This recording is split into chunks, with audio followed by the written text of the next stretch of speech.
يا عباد الله هبوا ونداء الحق لبوا فاعبدوه مخلصين. Assalamu alaikum wa rahmatullahi wa barakatuhu. May the peace and blessings of Allah be upon you. You are most welcome to today's edition of your favorite program, Stories of Devotion. I am your host, Murabbi Abdul Kadir Bin Ahmad.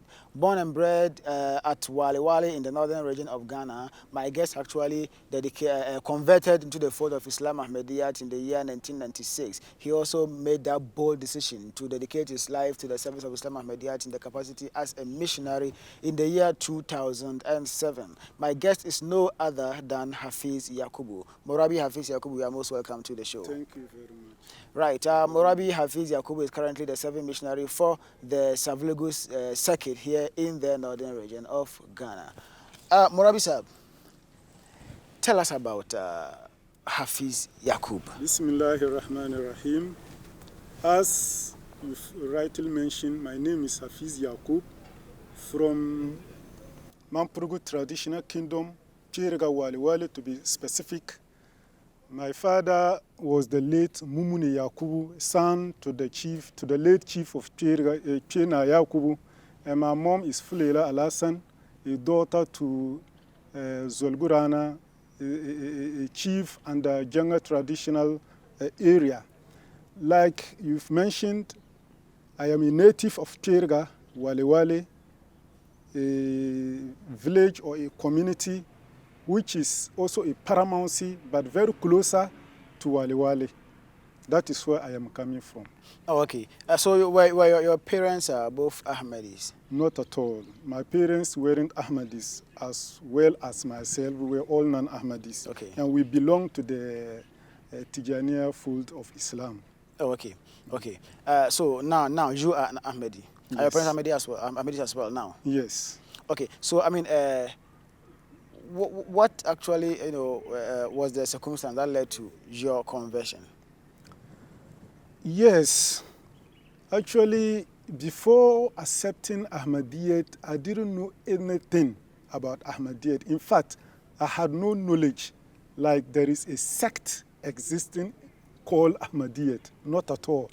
Till one day we got up to hear that a preacher has come to our house to seek for permission to come and preach.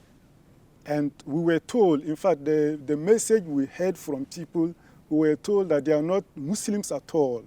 That they only claim to be Muslims, but they are kafirs. Mm-hmm. They have their own prophet. By kafirs, you mean they are disbelievers? They are disbelievers. Yes. They have their own Quran. They don't do Salatu ala Nabi Karim. Mm-hmm. They don't do Tasbih and so many other things. And together with my colleagues, we were all angry. We were blaming our grandfather for allowing such people to come to preach. They are going to mislead us and so many things. And we were insulting and saying a whole lot of things. But whilst waiting to see them, yes. Okay, so I mean, you had all this, wrong information about them even before they arrived, and so you didn't even want to see them there. Now you are an Ahmadi. Now your parents are Ahmadis. And I want to believe that all those who held this belief, most of them also eventually became Ahmadis. Yes. Now, what message did they bring that got you convinced? So much, hitherto you never wanted to see them, but what message did that actually convince you that you eventually had to accept them? In fact, that very night that these preachers were coming to preach, when they were coming, they put on Qira'ah, and the Qira'ah was reciting the Holy Quran. That's the recitation. That's the recitation of the Holy Quran. That in itself were carrying some message to me.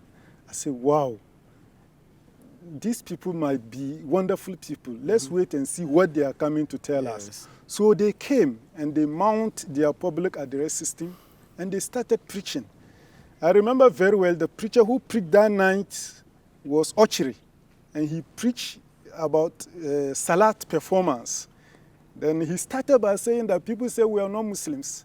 I am going to perform Salat for you people to see whether our Salat is different from that of yours. Mm-hmm. So when he started, In fact, even the Malams I were learning from, all the prayers from Ikamat to Salam, they were, many of the prayers they didn't know. And that in itself has convinced me that no, these people are Muslims. They only told us lies. Because all the prayers he was, our Imam, when he's leading prayers, as a then is like express. Now, the prayers is over. You don't even hear the words that Allahu Akbar, he's Allahu reciting. Akbar, Allahu Akbar, and now the prayers is over. But this man took his time, call azan, say ikamat, wajahatu, and thana after takbiratu ihram, then rukui, sujud, and between the two prostrations. I never knew them, and even our Malams never knew them. Yes, and so. But I mean, right then you were convinced that indeed they were Muslims. Yeah, they were Muslims. But then, good. So now, you know that this. I mean, your perception, you know, about them changed. You realized they were Muslims. Yes. But Tijaniya too were Muslims. You were Tijaniya, right? Yes. Tijaniya too were Muslims. Ahmadis too were Muslims. Yes. Therefore, what was the need? What was the need for you to, you know, leave Tijaniya and come and join them as Ahmadis? What did you see? What did you see differently? What you know, new thing did you learn from them that convinced you to leave Tijaniya, Islam, you know, Tijaniya to become an Ahmadi Muslim? That night, what convinced me was the salat being performed by that preacher. As I told myself that no, a kafir, a disbeliever cannot perform salat like this. Yeah, I get that particular point Yes. very well. You know, prior to this, you didn't think they were Muslims. Yes. But now they have demonstrated for you to know that indeed they are Muslims. But once you know they are Muslims, then fine, they are part of you. As because you are Tijaniya are Muslims, Ahmadis are Muslims. So it was enough to know that they are Muslims. Exactly. But then why do you need to join them when Tijaniya too are Muslims? I actually realized that these people are carrying huge amount of knowledge in which my people lack. So to be like them, I have to join them. That was the only thing as I then that convinced me. They were very young as compared to those people who were teaching me. And the knowledge they exhibited that night, my Malams didn't have that. So I said, no, these people, I have to join them. I also want to be like them. Okay, that was you. Yes. Your parents also got converted that very day. Yes. You see, my father left the family house, that's the chief palace, and built his house by the roadside. And by his house was a plot. One day I was sitting with him, he said he's praying to get money and put up a mosque here. And that same year, these preachers came. And lo and behold, Allah Ta'ala accepted his prayers. And when the preachers came and preached and we accepted, they came back the following day and said that they need a land to put up a mosque. Like I told you earlier, by then Wale people had rejected. The preachers had gone to Wale to preach, and they were stoned. They were stoned. They even organized prayers at the central mosque. They recited Yasin and slaughtered a sheep just for Ahmadiyyat to be thrown away and not enter Wale. So when my parents accepted and the missionary came the following day with this message, my father said, Alhamdulillah Rabbil Alameen. I have already earmarked a plot because by then the community belongs to for a mosque. And that was given out to Jama to build a mosque. So when you go to Wale, you realize that this is the mosque, this is my house. MashaAllah. Yes. MashaAllah. Now, you are convinced about the truthfulness of Islam Ahmadiyyat, and so you and your family, entered into the fold of Islam Ahmadiyyat. You became Ahmadis. Now, at what stage in your life did you make that bold decision to become a missionary, and what actually prompted that decision? Yeah, very interesting. I think that same time I became an Ahmadi. You see, like I told you, when they came and preached, such young guys with that knowledge, every day after school I'll go to the missionary place. I started learning from him. So one day I asked him, where have you learned? Because young guy, and he's having that knowledge. And my people all claiming their malamship, Yes. yet they don't have the knowledge he has. Yes. So he started telling me a lot of things about Ahmadiyya. We have primary schools, we have junior high schools, senior high, even we have teacher training, then we have missionary training. So I was interested in that missionary training. What is it? Because that primary school up to training college, I've been hearing about schools like that. But this missionary schools, missionary training college is about what? Then he started telling me about the missionary training college. And that is where he learned. And he's in the person of Murabbi Ibrahim Awuni. Okay. In fact, he inspired me a lot. I would say it's because of him I am a missionary today. Because he was young at that time and the knowledge he had, I also wanted to be like him. So he told me then, by then I was in junior high. He told me then I have to study hard. If I study hard and I get good marks, he will try for me to go to the missionary training college. So every day after school, I go to him. Sometimes I go, I don't meet him, but because my house and where he was staying was very far, Perga and Kukwazu was a little bit far. So every day after school, I walk. Sometime before I go there, he has gone to one of his jamaat. So I can go there for many times without meeting him. Yes. But I never gave up. I always go to him and started learning small from him. Okay. So I mean, you were inspired by him, Yes. you know, in your quest for knowledge. Yes. You know, that's why you wanted to become a missionary, Exactly. you know, to get the knowledge that he has, so, Yes. and also to stand, you know, in a better position Yes. to be able to, you know, disperse the message of God, Allah Almighty, to other people. But then, when you were talking with him, when he was convincing you about this mission to did he also tell you about the challenges that you face when you become a missionary? Yes, he told me. But you see, one thing that always inspired me was that I want to learn the Holy Quran. I want to get to know about the meanings of the Holy Quran and the Hadith. And despite that challenges, if I'm ready to go through that challenges to acquire knowledge. That knowledge I would do. So I never think about those challenges, but I was ready to acquire that knowledge Okay, that he has. you were ready to go through any hardship at all to acquire the knowledge. Were you also ready, you know, to go through any challenge in trying to, you know, give that message to other people? Yes, because I had asked him. I had asked him, and in fact, when he was transferred, another young missionary came. By then, the mission house and the mosque were completed, so we were just staying together. So I knew the condition that he's going through. By then, he was not married, the food he eats. In fact, life wasn't easy. But I never bothered about that. But I was always interested in also becoming a missionary. Just like because I got to understand that these people are like spiritual doctors. You see, when you are sick, you go to hospital and you are treated. When you are sick spiritually, these people are capable of healing you spiritually. I also get the understanding that when you are closer to them, you would become more and more spiritually fit and well in the side of, or in the front of Allah the Almighty. Mashallah. But prior to this, you know, growing up as a child, what did you want to become in the future? Well, I actually wanted to become a teacher. Okay. Yes. They're almost the same. You know, Yes. a teacher, you know, you That wanted to is become true. a secular You know, teacher, and then now you are a spiritual teacher. Yes, growing up from purely, even though my father, my uncles were Muslims, to say, but I actually grew up from purely traditional home. My granddad was the chief, and every now and then there were pouring libations and so many things.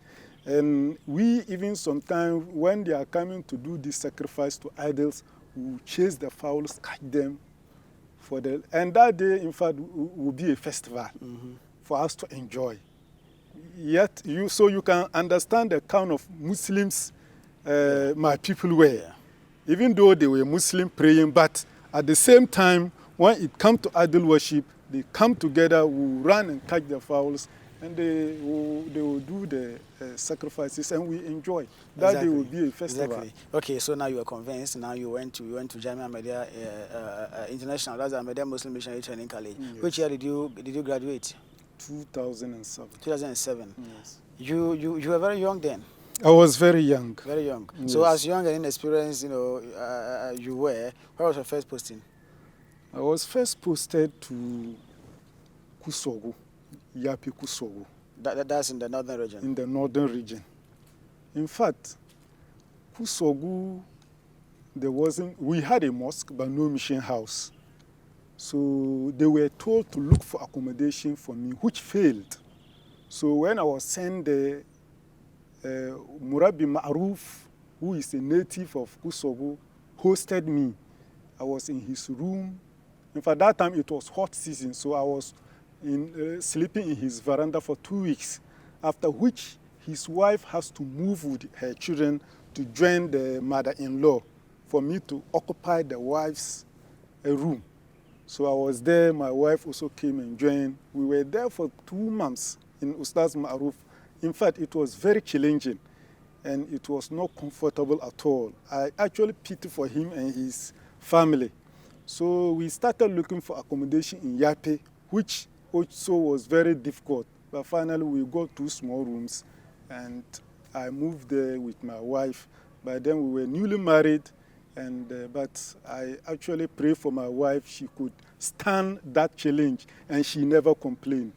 Yes, so I actually jealous her because I even feel that her piety and commitment is even more than that of mine. Mashallah. Yes, Mashallah. so I'm very, very fortunate. Mashallah. Yes. Now let's now direct you to your work as a missionary. Now, as young and experienced as you were, and as you rightly said, if the people were not able to get you an accommodation, or when you went there was no mission, that means that the circuit was like a young circuit, right? It was just new infant. circuit. Yeah, it was a new circuit. Good. So, as a young missionary, taking care of a new circuit, in the course of your work as a missionary, how difficult was it?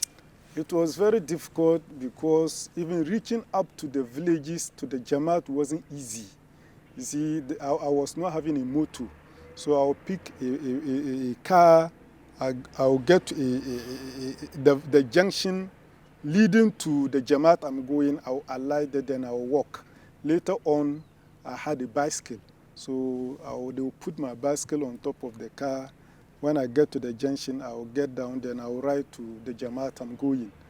Yes. Throughout your service as a missionary, has there been a time that you encountered a problem, which almost wavered your conviction?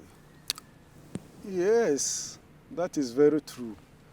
I'm now in Savlugu, serving as the circuit Murabbi for Savlugu circuit.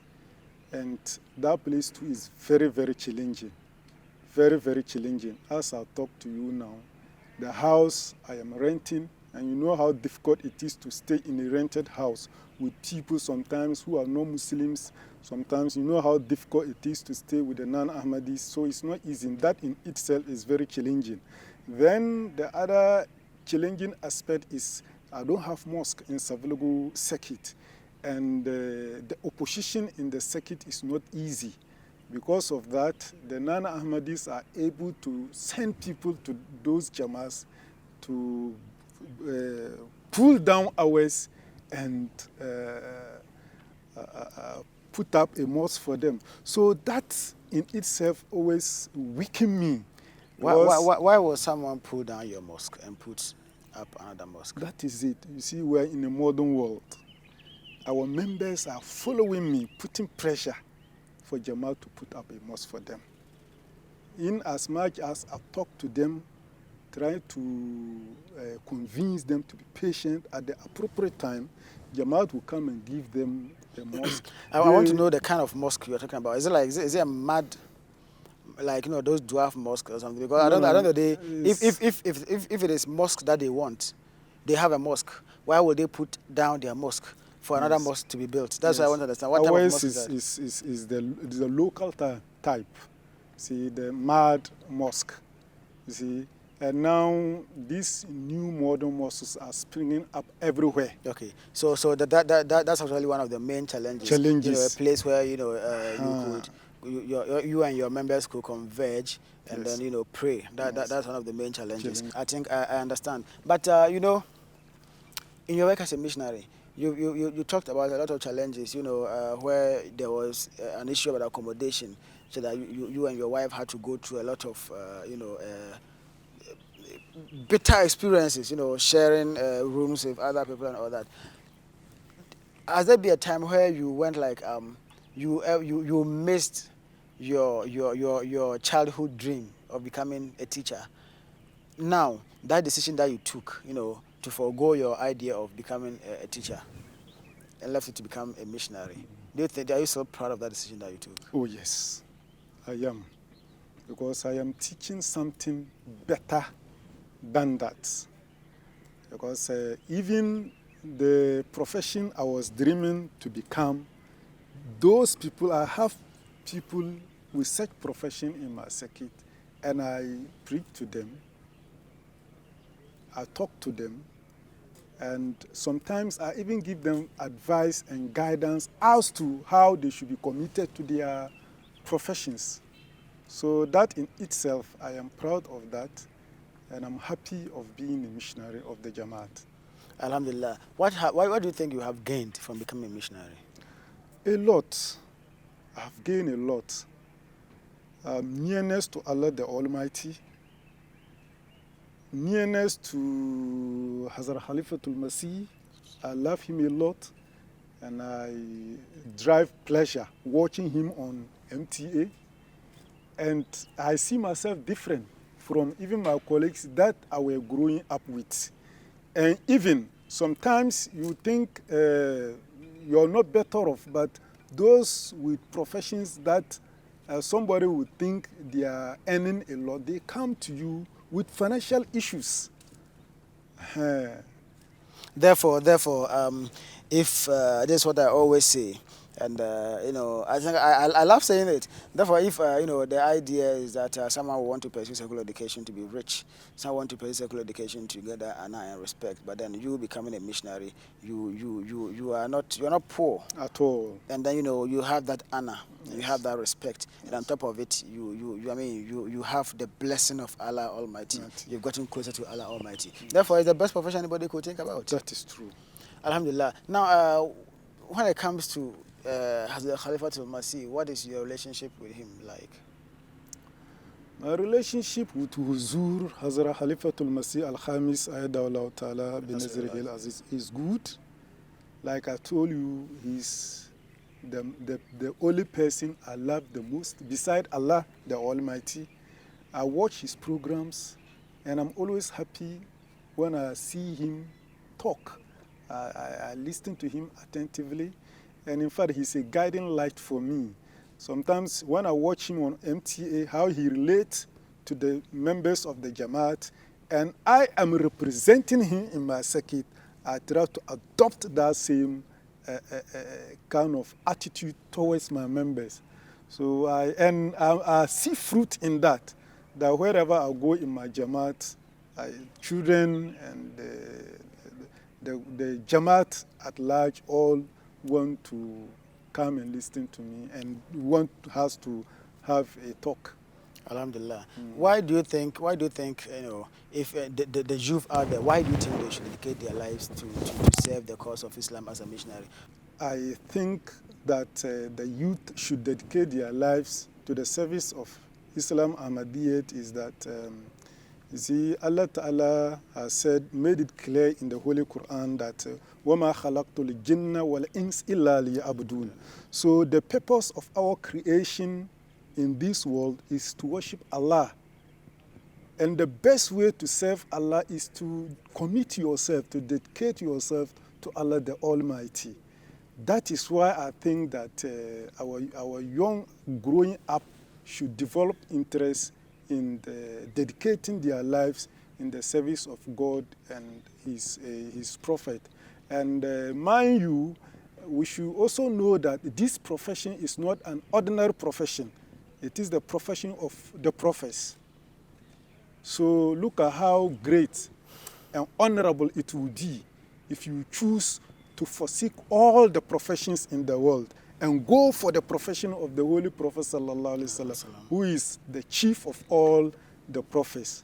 So I think that based on this, the youth should try to develop interest, because there is surety in the Holy Quran that Islam is bound to triumph.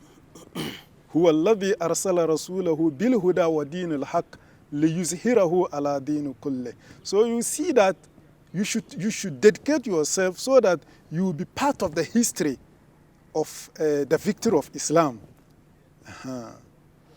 Alhamdulillah, Alhamdulillah, Jazakumullah for your time. I'm very grateful for your coming. Thank you so very much. You're welcome. Right, viewers, that brings us to the end of our program today, Stories of Devotion. I just finished speaking with Murabbi Hafeez Yakub, who is currently the 7th missionary for the Savlogu circuit here in the northern region of Ghana. He's saying it's about time that people should dedicate their life for the service of Islam media. Why not? Because that's the reason for which we were created. And what better job could you, could you do aside, engaging your daily life, through the worship of Allah Almighty. I have been inspired. I want to believe that you have been inspired as well. Until we meet again next time, Assalamu alaikum wa rahmatullahi wa barakatuh.